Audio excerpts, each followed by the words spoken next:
All right, so I am going to try another live stream. As soon as I hit live, it looks like I got a couple people on the on the live stream. And the funny thing is, I actually did a live stream 2 Sundays ago, and it was right in the middle of the Super Bowl. And it was kind of interesting. I was on the line for like 10 minutes, and I only had one viewer, so I kind of bailed on that one. So I'm going to try my live stream one more time, see how it does today. I'm going to jump over here on my laptop, and I'm just going to refresh so I can actually see the comments. I can see the comments a little bit better over here on my laptop, because on my phone it kind of disappears.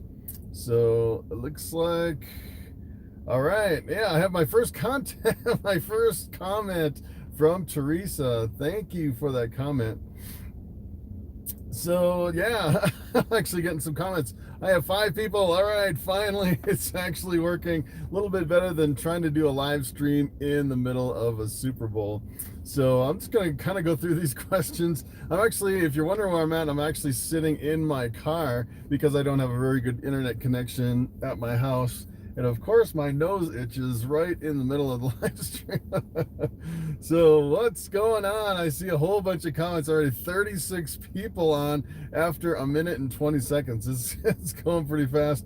And if you watch my channel, the last few videos have been really blowing up. And I've been getting a lot of views over there. It's kind of interesting how my channel's been blowing up here. So I'm going to go over some of these questions. The first one was, who are the top 5 breeders? In my opinion, that is pretty subjective. I'm not really sure. I don't really look at the breeders. As a matter of fact, a lot of times what I actually look for is I look for the snake that I'm looking for versus a really good breeder. I know I have a few names for bad breeders. I probably wouldn't, actually put those out there, but I would say I don't really look too much, don't put a lot into kind of the best breeders. Let's see. I got a bunch of comments here. It looks like 46 people on the live stream after 2 minutes. That's pretty awesome. It's 1 a.m. for you. Wow, that is crazy. 1 a.m. It is 6 p.m. here in the U.S. What is up? Do you think coconut fiber is a good substrate for a ball python? That is a very good question. As a matter of fact, I actually went to, there's actually a substrate that you can buy in a block that's cheaper than a lot of the Pro Coco. I can't remember the name of it, but it has a lot of the fiber in it. And the problem with the fiber is it doesn't really absorb a lot of humidity and doesn't absorb a lot of moisture. And the other thing is it doesn't really absorb a lot of smells, but I know it's quite a bit cheaper than if you actually buy a more pure grade Pro Coco or something like that. Do I have any venomous? I actually don't have any venomous. As a matter of fact, I was thinking about it for a while, and then I got to the point where I've been looking at venomous long enough to where I decided I don't think I'm going to do any venomous. The only thing I'd probably do is maybe like a rear fang venomous, like maybe a mangrove or something like that. I think that'd be pretty cool. Do you sell rodents as feeders? I really pretty much been selling all my rodents to the pet stores. I haven't really been selling to anyone local. The problem is a lot of people, if they're looking to buy rodents, a lot of people just want 2 or 3 at a time. And let me tell you, my house would be crazy with everyone actually coming to my house buying rodents a few at a time because I produce so many. It's kind of tough to actually do that. I'd rather sell in bulk. What are your views on snake trades versus sales? You can snake trades are pretty good. It's actually, you can do some trades. I'm not really, for me it'd have to be exactly what I'm looking for if I was actually to do a trade. What I'd probably do is I'm kind of looking kind of at the higher end stuff now. I'm thinking maybe of doing like a Confusion or something like that, and those are pretty expensive. So if I was actually to go after something like that, I'd probably have to trade like a couple bamboos, maybe 2 or 3 bamboos to actually pay for that. So you have to have, pretty much you both have to have the exact snakes you're looking for. What are my top 5 clown combos? That is a good question. I think just about anything goes with clowns. I think probably my favorite one that I actually have is the banana Anchi clown. That is probably one of the most stunning clowns. Let's see. Married? Haha, yes, I actually am. Let's see. How are you getting along with your fridge incubator? Actually, that's been doing really great with my fridge incubator. And looks like my comments have kind of stuck here on my laptop. So I guess I'm looking at my phone here. Let's see. Do I work with the axanthic gene? No, I don't work with axanthic. There's so many things I want to get into. And the problem is I'm not sure if I want to expand or if I want to keep trading in some of my lower end stuff. I'm kind of at the point where pretty much all my racks are full and I really can't expand without either selling some stuff or expanding to actually get some more room. How long does the pairing to egg laying take? Usually I start pairing in mid-October, and I think I was looking back at some of my videos from last year. As a matter of fact, I think it was mid-March was my very first eggs, and I think pretty much in April, March, let's see, February, yeah, so pretty much this is about the time where my snakes start ovulating. I'll probably pair up one more time here in maybe a week or so, and then I'll pretty much call it good for pairing and then just wait on the eggs the rest of the year. I have some that are looking really good that I think are really gonna lay pretty soon here. I'm just gonna try to refresh my internet. My internet kind of crashed here on the let's see if I'm actually connected here. Oh. Yeah, I'm actually outside by the library, and I'm trying to connect through the library's internet for my laptop so I can see a little bit better on my laptop. But I can actually look on my phone here and kind of go back. Most anticipated pairing this year. Really looking forward to pairing my banana enchi clown with my lesser clown. Should be getting some really awesome clown combos from that. That's probably the best one I'm looking for. And the other one I'm really looking forward to is my desert ghost. I actually have a pastel enchi a pastel spider desert ghost female and a pastel desert ghost male. Should get some really awesome desert ghost stuff. Axanthic bamboos are sick. Yeah, that'd be a good project to get into. How many clutches are you thinking you'll have this year? I usually have I think I usually have about 12 to 15 clutches on average. I usually have I'd say between 100 and 120 offspring usually. It's quite a bit to actually hatch out and take care of. And I think I have enough in my racks to actually hold. I have an ARS 1065, and then I have an ARS 1039, 60, 70, 80, 90, like 100. Well, I guess I actually have room for 105 snakes. So, essentially what I do is if I get too many, I try to sell some before the rack completely fills up. Let's see. I'm gonna scroll down here. Have I gotten bitten yet this year? You mean have I gotten bitten yet today? Which should be the real question. I get bit quite a bit. Seems like every time I go through my hatchlings and try to clean them out. Why don't I use cypress mulch? That is a good question. I'm not sure I can actually get cypress mulch in my area. I've actually gone to a lot of the hardware stores and trying to if I use the Pro Coco coconut husk, I can actually get it delivered by the pallet, and it runs me about $11 a block, so it is pretty inexpensive compared to what you can normally get it for. The top 3 snakes in my collection, that is a good question. I'd say it's probably my banana enchi clown, Bobby, of course, my bamboo, and probably my pastel spider desert ghost female, which is probably my best ones there. Looks like I have a super chat. Thank you, Katie. That's awesome. I'm actually going to try to reload my connection here. It says the library is actually connected, which is weird. So I'm going to try to go back to YouTube here on my laptop so I can see the comments a little bit better. I missed some stuff on my phone if I try to just look at some of the stuff on my phone here. How many blocks of cocoa bedding come on a pallet? Usually, I actually buy a half a pallet, which I think is 105 blocks, and I pay like over $1,000. It's quite a bit of an expense. But usually, if I buy half a pallet, it lasts me, I'd say, a couple years usually. So it's a big expense, but it's not very often. And when it comes around, let me tell you, it's a pretty big hit. Usually, I try to sell a bunch of snakes before I actually get another one. Let's see. What is the latest? I had a female start pairing. Usually what I do is when I start pairing my females, I don't really keep looking at them and checking to see if they lock. Usually what I do is I just kind of throw them all together, and then I move the males, and I don't really look for the copulation, and I don't really write it down. And I usually pair just a few days every 3 to 4 weeks through the breeding season, and I go probably for 5 months before I actually get to the end and then repeat. So it's just kind of random, I would say. What's a good gene to breed with cinnamon? I'd probably breed a cinnamon to a cinnamon and get the super cinnamon. That's pretty awesome. Have I ever been bitten on the face? No, that's never have been bitten on the face, which is pretty, it's I've been bitten in a lot of places, but never on the face.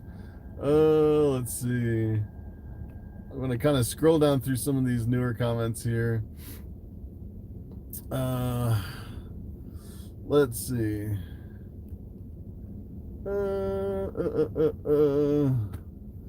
Can you explain the difference between two methods of incubation with the light diffuser and without?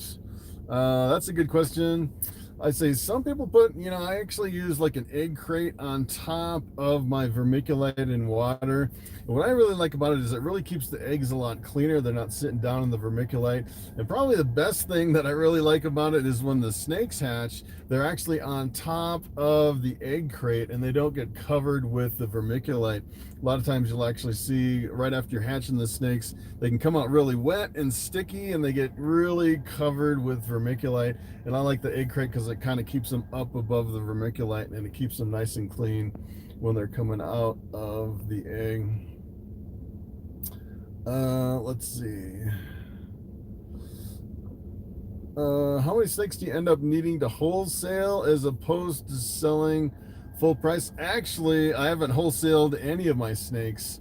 And it's kind of interesting. In my very first year, I thought, I had a whole bunch of normals. I thought, it'd be kind of nice to actually wholesale all these normals because I never thought that I'd actually sell them. And then when I got to the reptile show, the first one I sold was a normal, and the second one I sold was a normal. It seems like the normals, everybody's looking just for a cheap pet snake, and it seems like they sell the fastest. I've never really had a problem selling snakes at all.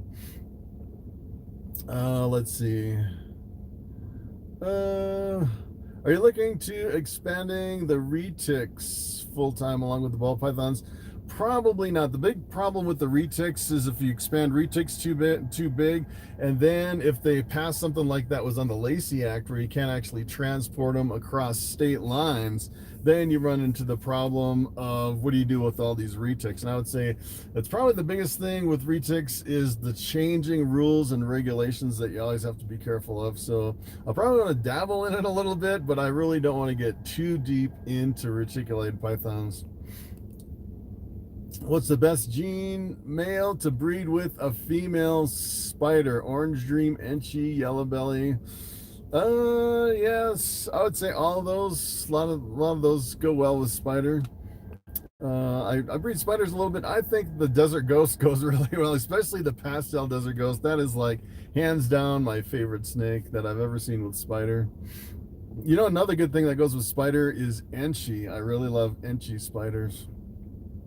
How far are your snakes from ovulation? I would say probably some of them have already ovulated and I just probably missed it. I'm going to scroll down. Ooh, wow. I got another $20 super chat. Thank you, Tabitha. Watching your videos have helped me out so much. Thank you. That is awesome. Thank you so much.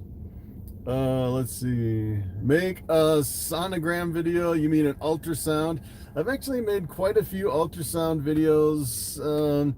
It seems like every time I put one out, it's like I've already done like 5 or 6 of them. Like try to mix them in with other kind of topics, so I don't have too many of the same videos over and over and over. I have like 667 videos now, and it gets to the point where, you know, sometimes I'll put out a video and it's like, oh yeah, I did that video 2 years ago, and this is a repeat of an old video. That's one thing I really have to watch out for doing. I know sometimes YouTube can actually ding you if you make too many of the same videos. I've seen some people where their whole channel is actually demonetized from repeat content, so you have to be really careful as a YouTuber.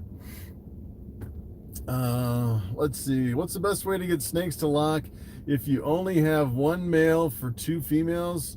And you know, a lot of people worry about locking. I've never really worried about it. I usually just take one male and I'll put it with a female for anywhere from 3 to 5 days, and then I'll move that male to the other female for 3 to 5 days, and then I'll just give them all like 2 to 3, maybe. I actually went to 4 weeks off this year. I'm pretty much just pairing once a month, and I just kind of rotate the males through the females. Don't really worry about the locks.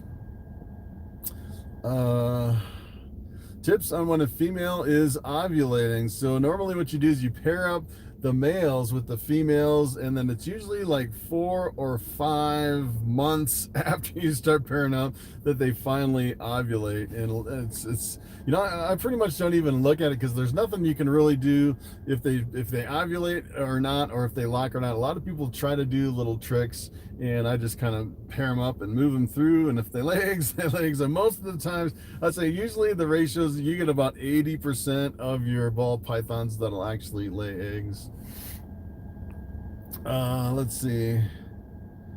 Let's see. All right. How do I get my pied ball pythons to eat?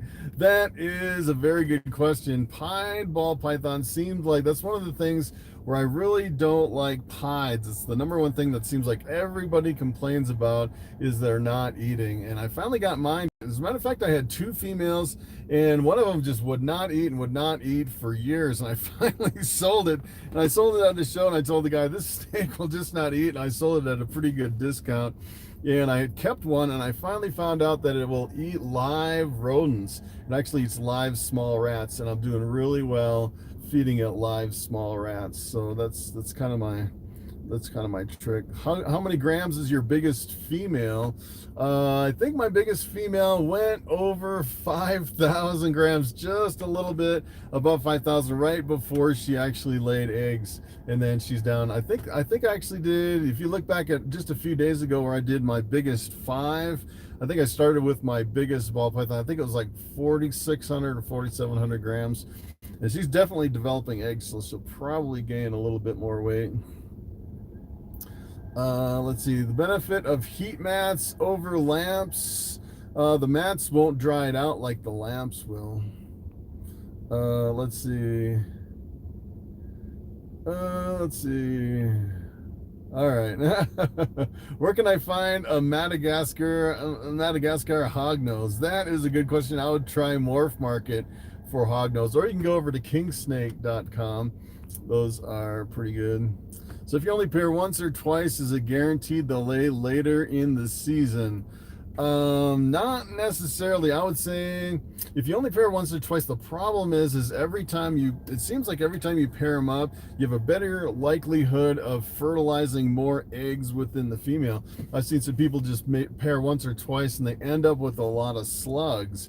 And I'd say you probably want to keep pairing them up month after month, so you minimize the number of infertile eggs. As a matter of fact, last year, I think I only had 2 infertile eggs out of all my ball pythons. And I was pairing, I think, every 2 to 3 weeks. And this year, I kind of cut it back to, I think, once a month. So it'll be interesting to see how many slugs I get this year compared to last year. All right, so I'm going to scroll down here and catch up on some of these questions here. Kind of behind the game here. Are you doing well since quitting your day job? That is a very good question. I would say I'd say yes, I am surviving at this point. I'm kind of doing a nosedive and then scraping the pavement as far as financially, and I'm just starting to come out of it. So essentially what I'm doing is my YouTube was about half what I was making at my day job, but I was also selling snakes. So I started selling online, making some money on snakes. And now my YouTube is starting to take off a little bit if you've been watching my channel. So my YouTube money is increasing and the number of snakes that I actually have is decreasing. So I'm hoping it kind of balances out where my YouTube will finally take off. I think I'm doing okay. I think I'll be all right. I think I won't crash and burn, but you know, every time you're jumping from one job to another, it's kind of scary going, you know, on your own, jumping off the cliff like I was doing. All right, let's see. Do you know of an online resource that has all the different morphs by genetic type, like recessive and dominant? And as a matter of fact, you can go over to morphmarket.com, and there's actually, I think you go there and click on ball pythons and then click on home, and then it has the whole list of all the dominant and recessive and all the numbers that they actually have over there. It's a really good resource to actually learn all the genes. And I'll say some of those genes, I don't know, you know, some people actually just kind of make up genes, and I think they kind of, you know, don't really get proved out really well. And sometimes there's only a few examples of certain genes. I like to look at the more popular genes with the bigger numbers of ball pythons over there. How do you determine which genes are in a ball if you've never seen that snake before? That's probably one of the hardest things. There's a lot of people that actually they message me under my videos and they say, hey, you know, what is this ball python? I would say it's really hard to actually tell what's in a ball python. And probably the best way to do it is to buy a snake that has known genes or possible genes and then breed it with something else and you can prove it out. But if you just have some random snake and you don't know what genes are in it, I'd say sometimes you can guess pretty good. Sometimes it's really tough because of the way the genes kind of interact and mix together. And sometimes you can have like 6 or 7 genes and it's almost impossible to tell that you actually have what kind of genes are in there. Do males become aggressive when in breeding mode? Do the hemipenes hang out? I've never seen hemipenes actually pop out of a male unless you're actually popping them out or if they're actually locked together. And usually when they're locked together, you still don't see them. And the males, I would say they don't really, it seems like they become more mellow when they're breeding, which is kind of weird. It seems like when I pair up my snakes, the males and the females seem to really mellow down for some reason. The females will really be aggressive eaters when you actually start pairing them up. What's the square footage of your snake room? Believe it or not, the square footage of my snake room is less than 200 feet. I think it's about 180 square feet in my snake room. It's pretty amazing how much equipment I've crammed in there. And the funny thing is, it's not really a square room. It's almost like a V. That it's kind of weird because the walls aren't angled perfectly. It's a weird shape. How do you find an escape ball python? That's a good question.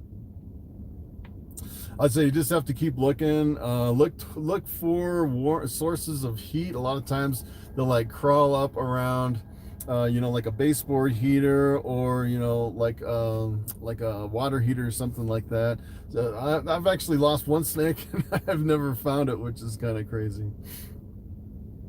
Let's see. How do you know when your ball python is about to lay eggs? That is a good question. So the pre-lay shed and 32 days later, actually after the pre-lay shed, it's usually about a month. So they should lay eggs any day. And if they don't, maybe it wasn't the pre-lay shed. So you just have to just kind of watch it. Sometimes they can kind of trick you. You think it's the pre-lay shed and it's not. How did I get into ball pythons? That is a very good question. As a matter of fact, when I first got into ball pythons, I was actually at work at a day job, and this guy comes up to me with his phone. He says, hey, check out this snake. And he actually showed me a picture of a scaleless head ball python that was listed for $45,000 when I first got into ball pythons. And to my amazement, that snake actually sold within just a couple days. I couldn't believe any snake could be what it's like. I was missing I didn't know anything about snakes or how much money they could sell for. It just kind of blew me away. And then pretty much from there, I kind of stumbled on to the snake bite series on YouTube with Brian Barczyk and Chewy getting bit all the time and the whole gang. And those are kind of interesting videos. They're really rough. I'd say pretty rough videos. And I think the snake bites probably got me into it more, because essentially what he did, he's go through a lot of his episodes and he'd show you, how to breed and how to check for follicles and the pairing and all the information about breeding. And that's really what got me interested. I was like, hey, I think I could do this. It sounded like, it was almost like the whole snake thing. It's when I first discovered it, I felt like I was missing out for the last 10 years on ball pythons. I wish if I'd have known about it 10 years earlier, I definitely would have been in ball pythons a lot earlier. Let's see. What's the longest it took to get your slowest eating, slowest growing female up to breed weight? As a matter of fact, I have some snakes that are about 4 years old and they're still not up to weight. They're really extremely slow. They're really picky and they're mousers. They're getting really close. I think someday I'll actually be able to breed those.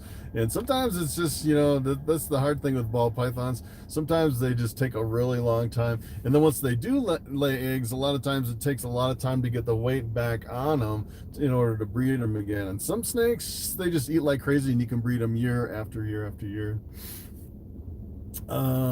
Let's see. Where did I get my ASF rats? So the African soft furs, as far as I know, they are still on the Lacey Act, and it's illegal to actually transport them across state lines unless something's changed lately, and I don't know about the updated rules. But you can only buy them within the state that you're in, and I actually bought them, there's a store in Denver called Nature Box. I actually bought them there, and you can actually buy them from... a lot of times they'll have them at the reptile shows. If you go to some of the big reptile shows down in Denver, I know a lot of people sell rodents, and a lot of times you can pick up African soft furs. But the problem is I actually got some African soft furs for some reason I bought. As a matter of fact, I went in with a guy and I actually resold some of them. He contacted me and I bought a bunch of them. I bought 2 males and I think it was like 12 females, and we split them up. And I ended up with 1 male and 6 females. And I grew them up for like a year and a half, and they never bred. I think there was something wrong with my male or something. None of the females ever had babies, and they just pretty much got old, which is, I don't know what was wrong with that male, but they just never bred. It was kind of weird. Let's see. NARBC has tons of scaleless heads for like 200. Yeah, scaleless heads are really cheap right now. It's pretty amazing how much they've come down. As a matter of fact, the last time I went to NARBC, everyone's table with really high-end snakes, almost everything was scaleless head, and it was like thousands and thousands of dollars to get into scaleless head when I last went to NARBC, and now it's it's pretty incredible. Let's see. Did you ever get to a difficult time in breeding where you thought about quitting? No, I haven't ever thought about quitting. I'm going to do this probably for the next 20 years. Am I hiring? No, I can't afford to hire anyone right now. Check back with me in a couple of years, and I'm sure I'll be doing a lot better, and I'll probably end up hiring a couple of people. I'll probably end up getting a facility somewhere, maybe down in Denver. Have I heard of TGR racks? Yes, actually, every time I watch an Olympus Reptiles video, he's got the TGR rack intro. I think he's sponsoring TGR. I've never actually, the thing about racks is you got to be really careful about the quality. Sometimes you can get a really cheap rack. As a matter of fact, I went to a lot of reptile shows, and you can actually go up to some of these reptile racks and grab them and shake them a little bit, and you can definitely tell if they're built well and they're sturdy, or if they're really flimsy. And some of those racks kind of scare me. I don't know about TGR racks. I definitely would probably have to actually go up to it in person, grab the rack and shake it a little bit to see how sturdy a rack is like that. Let's see.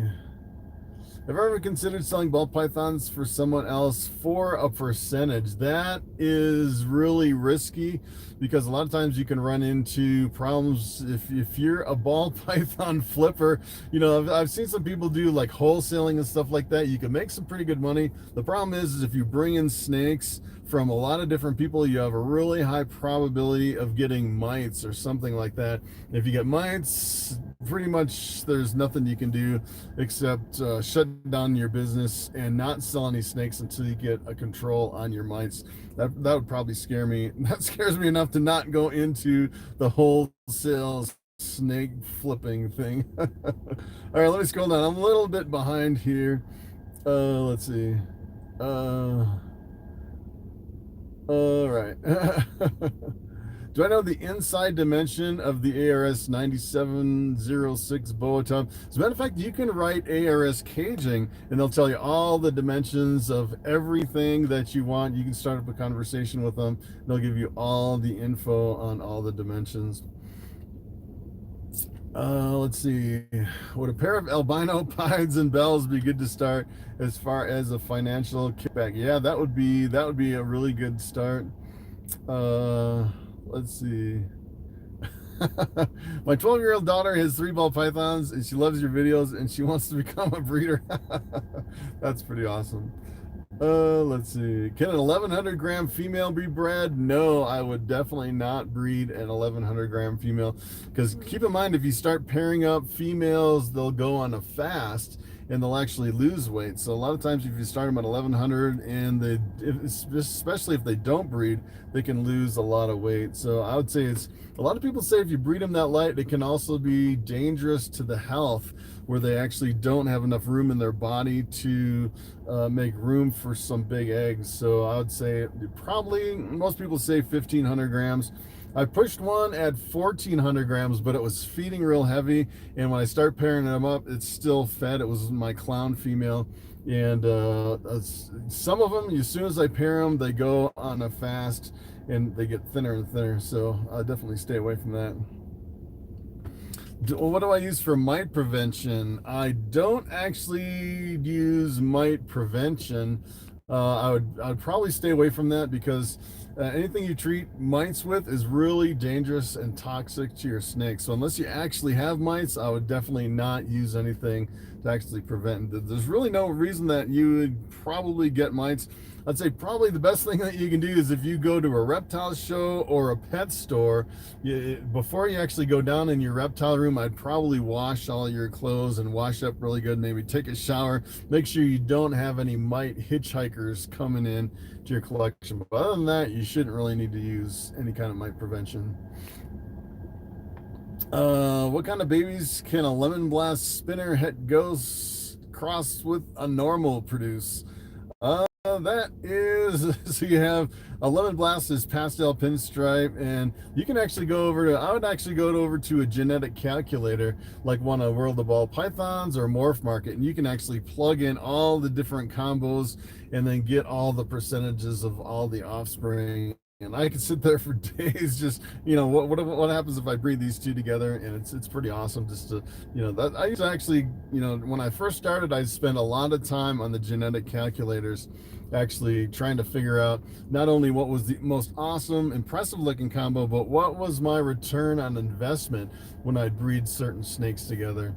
And sometimes, you know, some people go for the money. I kind of go for both, where, you know, you want to kind of really good looking snakes, but you also want to make some pretty good money. And it's a lot of times it's what you pair together to where you can make more or less money depending on what you breed together. As a matter of fact, I was kind of surprised because I was breeding my albino pied with my clown and I made some triple hets. I didn't realize how valuable and in demand some of those triple hets were, and I might actually try that again this year. It's kind of a random chance because I was gonna actually keep all those for myself, but I actually ended up selling a couple, which is pretty awesome. Let's see. Let's see. What would I prefer the het to be, male or female? That is a good question. I'd say I'd probably use a female, as the het versus the male. Well, I guess it really depends. As a matter of fact, I would probably do a visual. I'll probably do a visual female, because keep in mind, if you're doing a het for a male, you could probably buy a male with multiple genes and with the het in there, and you can breed it to the female. Another thing, also, you can also upgrade to get a visual male eventually, and then you have a female that's already a visual. So that's probably the route that I would go. I would actually do, because the females take the longest, it's probably best to have a visual female versus the recessive het. Does the bamboo have spider in it? No, it looks a lot like the spider, but it doesn't have spider in it at all. What age does a female ball python need to breed? I would say probably, I'd say most people say 3 years. I've actually bred some of my snakes at 2 years. At 2 years, you're lucky to get them right on the edge of 1,500 grams, which is pretty much the minimum for a female. Let's see. Picked up a really nice 800-gram coral glow bamboo. That is awesome. So coral glow bamboo, what should I pair it with? I would probably keep in mind, bamboo is actually in the blue-eyed leucistic, so you can actually pair it with like a Russo or a Lesser or a Mojave, anything in the blue-eyed leucistic, even another bamboo, and you can get some blue-eyed leucistics, which if you actually hit it with the bamboo in it, they'd be worth quite a bit. Do I ship internationally? No, I haven't. I actually had someone from Canada that was interested in the snake, and I actually found someone who would ship to Canada, but you have to have like health certificates and all this stuff, and they said they'd take care of everything, and the shipping was about $800 for some snakes, so it's really expensive to actually ship out of the country. And once you realize how expensive it is, and plus the price of my snakes, if I was selling like $10,000 snakes or something really high end, someone might spend $800 on the shipping. But as far as, the stuff I've been selling, maybe my most expensive is like $1,500 or something like that. It's kind of tough to actually justify that kind of a price for shipping.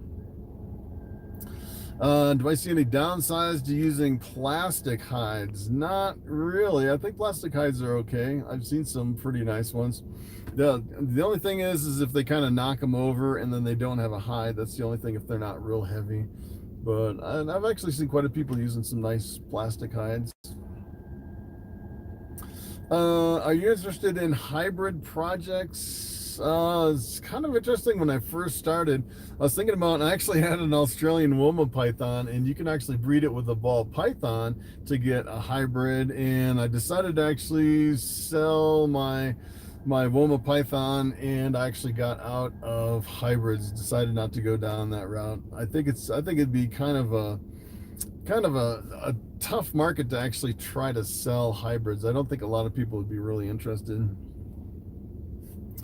If I had 20,000 to drop on 5 ball pythons, what would they be? That is a very good question. I'd probably, if I had $20,000, I'd probably just buy 2 or 3 really high-end snakes, something like maybe the Sunset or the Monsoon or something like that. That's really awesome. Another one that would be really cool is to buy a couple panda pies. I really love the panda pies. Let's see. Yeah, Reptile Basics has some good hides. Let's see. Do ball pythons stay in the dark 24/7 in a rack system? So essentially the way the rack system's set up, the front part of the top actually has a whole bunch of holes on it. So you actually have light going into the hide, into the tub, but it's really kind of a diffused light into the tub. So I'd say they probably don't, they're not completely in the dark 24/7, but they are definitely let's see. Oh, hold on. What did I do? I don't know if you can actually did I actually zoom in? I'm trying to I think I actually just zoomed in here. All right, I'm having some technical difficulties here. Let's see. Nice close up and personal. You can actually see that. All right. I don't know how to get out of this. Let's see. All right, yeah. Somehow I zoomed in. I can't figure out how to zoom out. Let's see. I hit a button and it said, "Do you want to exit?" And no, I don't want to exit. Let's see. Okay, yeah. I don't know what's going on. Let me see. Let me see. Ah, there we go. I just pinched it and squeezed together. That kind of freaked me out. All right, wow. And my laptop is useless here because I am not connected to the library anymore for some reason. That was kind of weird. All right, yeah. You can see me up close and personal. Does Ship Your Reptiles ask for permits? No, you can actually, there's no license or permits or anything for Ship Your Reptiles. Do I ever take my snakes to a veterinarian? As a matter of fact, I do once in a while take them to a veterinarian. The last one that was really weird is kind of weird because I actually went to a reptile show and my veterinarian was actually there, and she came over to the table and started talking. I was like, "Hey, take a look at this snake," and it was an albino. It was a little albino female, and it had this little like a it's something on its navel. It's like a little round hard thing that was kind of popping out of the navel, and she comes over and she's like, "Oh, check this out." She just pulls out this protrusion, and it pulled out this huge pocket from the belly of the albino. And as a matter of fact, I sold that albino at that show, and then the lady brought it back to the vet, and the vet actually stitched it up at the vet, and that was kind of the weirdest thing I've ever seen. You're kind of really weird. Let's see. What would be the best to breed with a female pied? Probably a male pied, which would probably be good. Or I would get a male with multiple genes, het pied, and you could probably get it cheaper than a visual pied. You can add a lot of genes in there. How did I start my snake business? And where do I sell? I used to only sell at reptile shows, and just this year I started selling through the internet, selling over on Morphmarket. And the way I started is actually the very first snake I bought. I went to the NARBC in Tinley Park, and I bought 2 pied ball pythons. Were my very first 2 snakes. What was the hardest part of starting to breed? I think the hardest part for me was when I first started, I bought all hatchlings, and it was a couple years later, and I realized I was dumping all this money into snakes, and I didn't make any money back. And you know, it's kind of frustrating having a business for a couple years and not really making any money. And then I finally bought this collection of, this guy was actually getting out of it, and he had a whole bunch of adult females, and I actually bought all those females. And then I was looking for a male, and then when I actually got my first male to breed with those females, that was Bobby the bamboo, and I produced a whole bunch of bamboos and had a really good year. I produced, I'd say, maybe a couple dozen bamboos from all those females. It was pretty awesome. Why am I filming in the car? That is a good question. That is because I have really slow internet at home, and I don't have a good enough internet to actually live stream and actually stream video through my phone. I'm actually recording on my phone. So essentially what I'm doing is I had to drive down here next to the highway, so my phone actually has data so I can live stream. Because I think my upload speed at home is like 2 megabits per second. I don't think I can live stream at that. Oh, that was wild. I don't think I could zoom in that close. Whoa, all right, I gotta be careful touching the screen. Oh my goodness. Yeah, this phone is like freaking me out. All right. Oh, am I gonna get a boa? Yes, someday I would love to get a boa. I've been really looking at the Super Fires, the all white boa. That's pretty awesome. I think they have black eyes too, but the problem is they're a couple $1,000s, the Super Fires. So I'm kind of waiting. So, do I live off grid? I live on the edge of the grid. I would say I'm not completely off grid. As a matter of fact, I just invested in some solar. I have a little solar generator and a few panels, and I'm trying to get more independent to where I'm not completely on the grid, but yes, I'm still on the grid. As a matter of fact, I'm probably one of the fortunate people right on the edge of civilization to actually still have natural gas for my furnace. But I also have electric baseboards and I have a wood stove, so I could be off grid. I actually have a well and a septic tank as well. So if I actually had enough solar panels and batteries, I could be completely off grid. Let's see.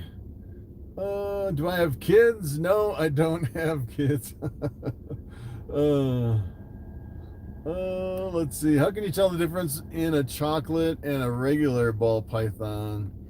I would say the chocolate is definitely darker, and I would say if you had a lot of these morphs, it's kind of interesting because you can have normals that are darker, normals that are lighter, and a lot of times it's really hard to tell unless you actually have a whole bunch of hatchlings and you have chocolates right next to normals front in the same clutch, and then you can definitely tell which one's which. And it's kind of the same way with a lot of the different morphs that are really subtle sometimes.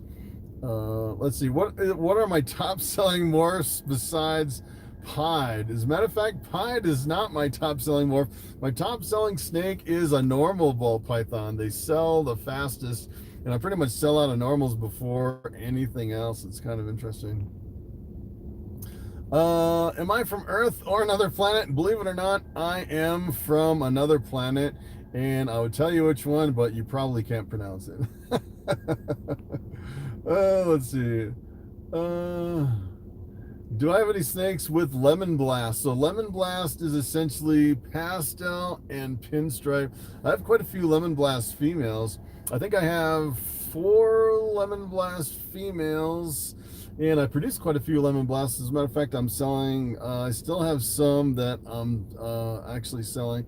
I actually have one that is a lemon blast, and I'm pretty sure it has Enchi in it, and it's Het Desert Ghost. It's a male. Thinking about maybe keeping that one and breeding it back to my female and working some of the pinstripe into the Desert Ghost, which would be pretty awesome. Was I nervous the first time I shot my YouTube video? And as a matter of fact, when I first started on YouTube, the interesting thing is I kind of had a nervous laugh when I was taking videos the first time. As a matter of fact, a lot of my really early videos have really gone viral. I have one that's called How to Make $2,000 a Month with 25 ducks or something like that, and I was I was nervous. I was laughing through the whole thing, and it was really, I felt like it was really awkward. And now that it's really exploding, all these people are like, that laugh, it just drives me crazy. And it's like, it's funny if you actually start out and you're really uncomfortable, and then those videos go viral, you just kind of get beat up. And I still get beat up day after day over some of those early videos, but I'm still making money on them, so it doesn't really bother me that much.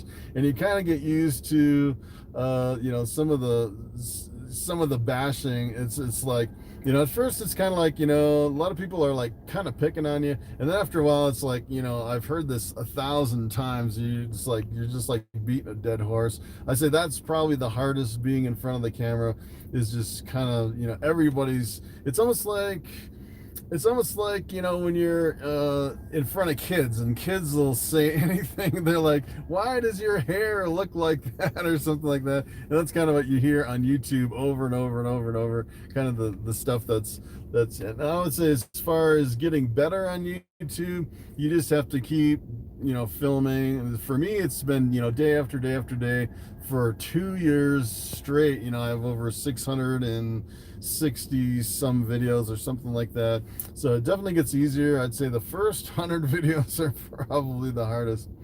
Let's see.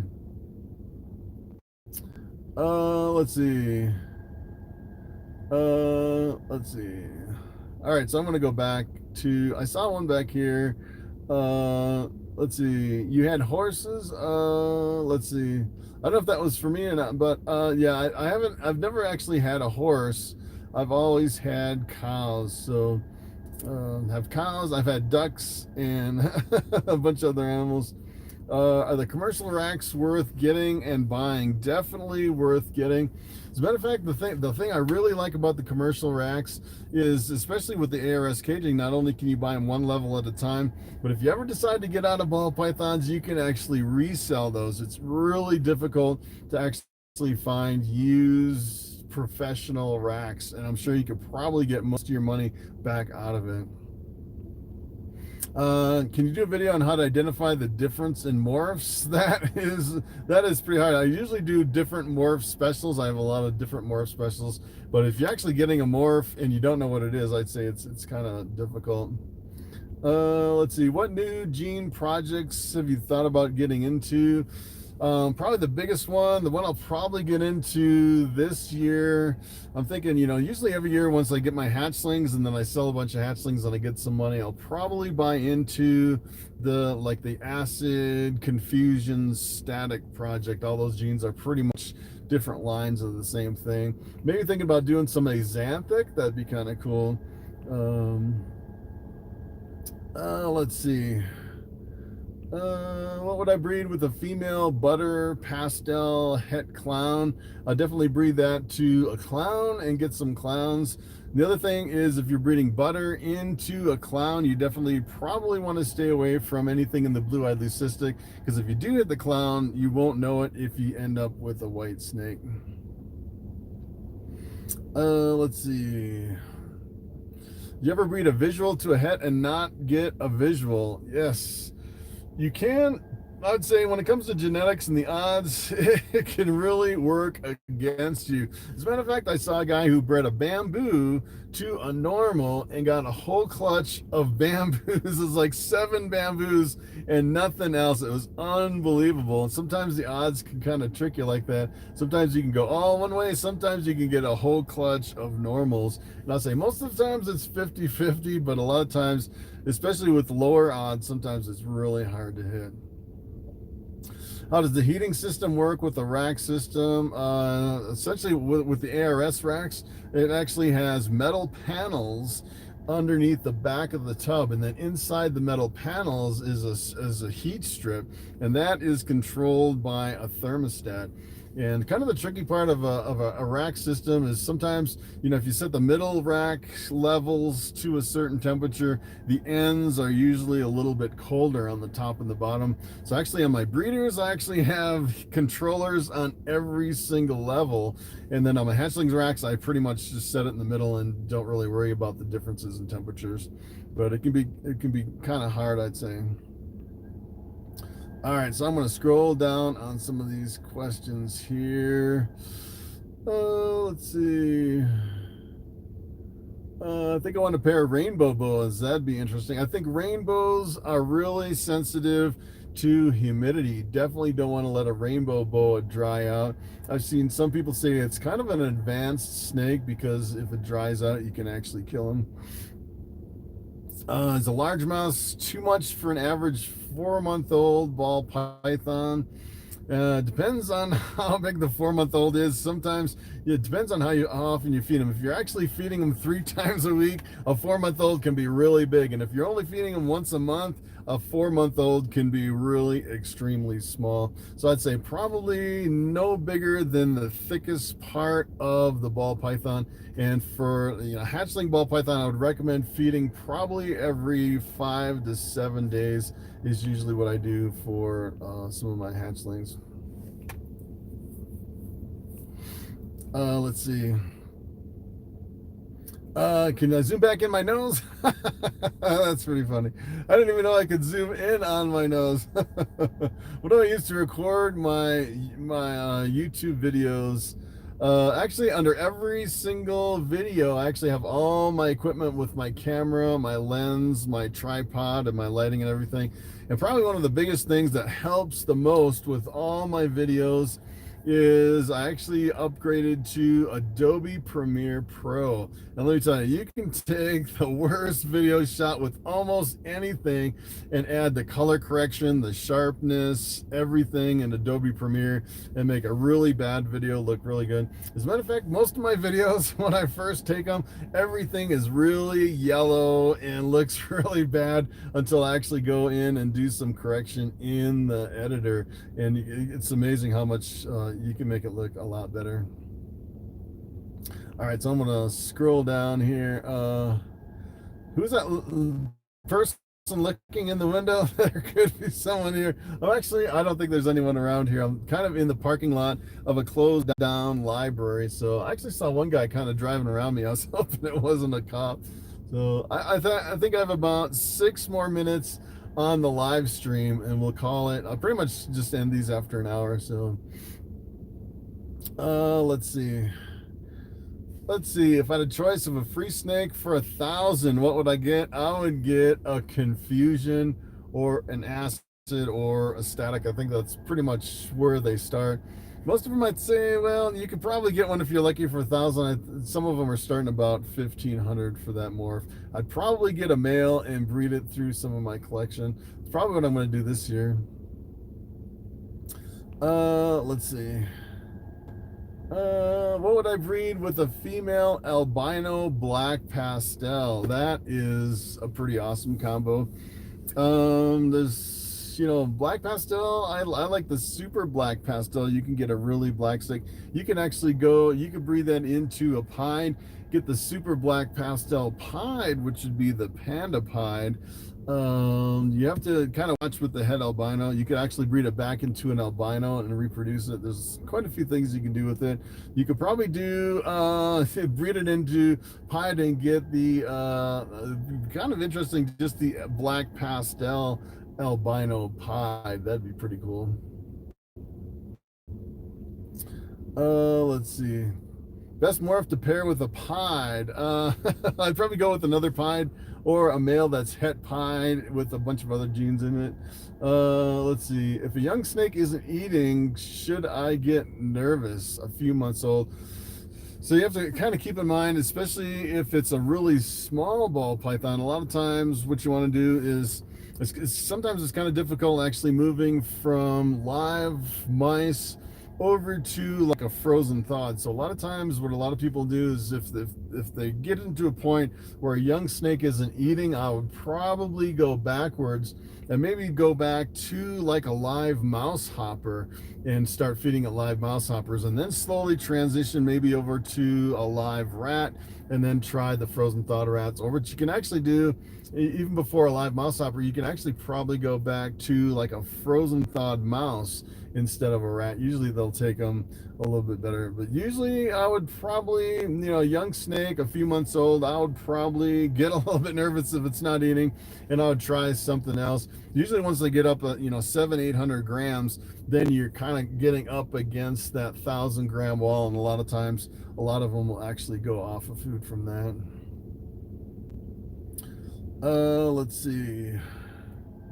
Has bamboo always been my favorite? And it's kind of interesting with the bamboo, because when I first started, I didn't really have bamboos until I bought this collection of females, and I was searching really hard for something co-dominant that I could actually breed into my snakes and get a return right away with something that was really awesome. And bamboos, believe it or not, when I started, they were pretty expensive. They weren't as cheap as they are now, and it was kind of a big jump actually going into bamboos. And I didn't really know anything about bamboos when I bought it, and then after I started producing a lot of bamboos, I realized how awesome they are. They're in the blue-eyed leucistics, so you can actually get white snakes, and they feed really well. There's no genetic defects, and they're just really awesome. Let's see. I got a 2,000-gram banana calico off Morphmarket. It was ready to breed. My male banana yellow belly shows no interest. Usually what I do is, you know, if they're actually not breeding, usually what I do is I just kind of throw them together, and if they breed, they breed. But a lot of times what I'll do is I'll actually go through, and another trick is to change all the substrate. I like to use like a fresh coconut husk bedding, and then when I put the male and female together, what I like to do is take a little sprinkling can and sprinkle some, you know, lukewarm water on both of the snakes, and it kind of seems to get them in the mood if I actually do that. That's kind of one of my tricks. Some people actually will throw a shed from another male into that with the female, and when you're actually pairing up the snake, sometimes that works too. So I just have a couple minutes left, and let's see, we scroll down on some of these projects. Let's see. What was my first breeding pair? As a matter of fact, my first breeding pair was it's pretty much when I bought that collection of females, and I paired up with Bobby, and Bobby bred a whole bunch of snakes. It was kind of my first year producing a whole lot. I think it was like 8 or 9 females that I bought all at once, and then I bred pretty much my males that were ready, including Bobby, and I had a whole bunch all my first productive year. It was pretty awesome. Any lessons learned for a first-time reptile show seller? That is kind of interesting. I remember when I showed up to my first reptile show. It was the COEPE, the Colorado Exotic Pet Expo or something like that. And actually, I showed up with all these really high-end ARS display cases on an 8-foot table, and it's just kind of funny because, you know, I had all this really fancy equipment on this fancy table, and I showed up my first year breeding, and I had all these bamboos, really awesome snakes, and everyone's looking over thinking, who is that guy over there? It was my very first show. Nobody knew me in the whole place. It was kind of weird. Everyone's kind of checking me out because a lot of these guys, they'll go to reptile shows and they'll do, you know, the same shows over and over and over. Pretty soon it's like, yeah, you see all the same people vending all the shows over and over and over. And it's kind of weird being at your first show. I'd say, just kind of, I don't know, any tips? I'd say just, get to know the people and meet them. It's pretty awesome, actually, meeting all the different vendors. You get to know them because if you start selling at shows, they'll be at all the different shows. Have I ever had TGR racks? No, I've only had ARS. Is it hard to sell at Repticon? No, it is not hard to sell. As a matter of fact, I'd say the shows are the easiest place to sell. It seems like Morphmarket's pretty hard because of the shipping cost. The shipping cost can be $70 or $80 in some cases, and a lot of times people aren't really willing to pay the shipping. And it seems like at the shows, it's you'll sell like 20 or 30 snakes all in a row versus just kind of selling them one at a time on Morphmarket. And some people actually, it really depends on the show. Some people actually show up to the show and they're like, I hardly sold any snakes, and sometimes it's like the best show ever. Really depends on the show and what people are looking for. Best racks to start with, I would actually go with ARS caging and actually do one level at a time. That's what I did, and just slowly build a really nice high-end collection. So it is actually 7:02 p.m. here in Colorado, and this is about an hour. I usually just go for an hour, so I'm just going to wrap it up here. Thanks for the comments. I really appreciate it. Tomorrow's going to be a really good video. I already have it recorded and ready to post at 6 p.m. tomorrow. So thanks for watching, and I will see you in tomorrow's video.